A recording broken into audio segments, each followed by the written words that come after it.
پروردگار ټول جهان جهان درته سجدي کړي پته زلول زمکه اسمان اسمان درته سجدي کړي. السلام علیکم ورحمت الله وبرکاته. زمونږ لومړنی اوریدونکی حافظ عبداللطیف دی چې د سپین بولدک څخه سلامونه رالیږلي او د سلام نه وروسته لیکلي چې مولوي صاحب محترم زموږ د ګران افغانستان لپاره خصوصا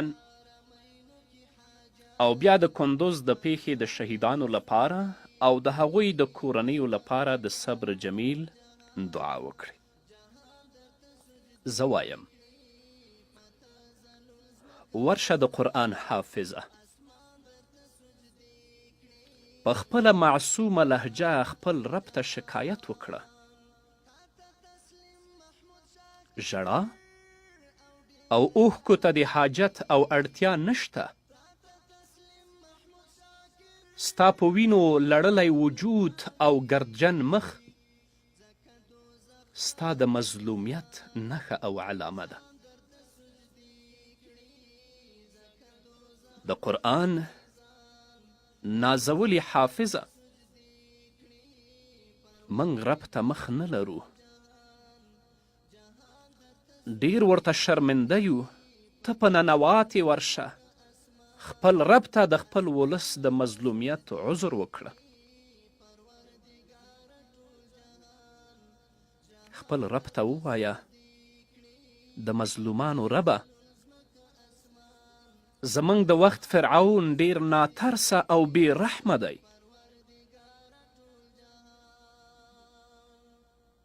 د موسی علیه السلام د وخت فرعون خو به له یوې مخې وژل نه کول، ماشومان به یې وژل او ښځې به یې ژوندۍ پرېښودلې. خو زمونږ د وخت فرعون د موسی علیه السلام د وخت د فرعون نه ډیر وحشي دی، ځکه نارینه وژني، زنانه وژني، ماشومان وژني، سپینګیري وژني، مدرسې او جماعتونه را خرابوي او د قرآن حافظان مو په مدرسو کې را شهیدانوي. پر مؤمنانو مهربانه پروردګاره، تا چې د موسی علیه السلام د وخت فرعون له ټول قوت سره په اوبو ننویست، غرق دیک، دې سرکشه ته هم نور وخت مه ورکوه. زمونږ انتقام اخیستونکی ته یې، موږ په تا نازیږو. ته یې داسې د عبرت نښه که چې په راتلونکي کې بیا هیڅوک د فرعون جوړېدو جرأت هم ونه کړي. ستا په قدرت کوي غرور د جزیرو بادونه، ستا په قدرت کوي غرور د جزیرو بادونه، د قهر غیږه کې طوفان طوفان درته سجدې کړي، د قهر غیږه کې طوفان طوفان درته. اوس مې هره پنجشنبه لارې مه څاره، اوس مې هره پنجشنبه لارې مه څاره، اوس مې مه کړه انتظار ادکې مورې. په تندي مې د مرمۍ ګزار خوړلی،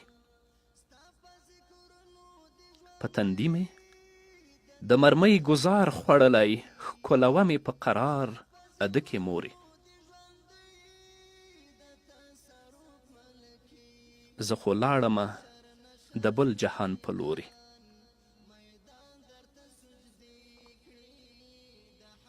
زه خو لاړمه د بل جهان په لورې. ته به چاته وایې جار ادکې مورې. سوځېدلي کتابونه مې راټول کړه، سوځېدلي کتابونه مې راټول کړه، وي در پاتې د یادګار ادکې مورې. یادوه مې په دعا کې هیر مې نه کړې. یادوه مې په دعا کې هیر مې نه کړې له ما پاتې شو دیار ادکې مورې. الله دې د شهیدانو شهادت قبول کړي او د دوی کورنیو ته دې الله صبر جمیل ورکړي.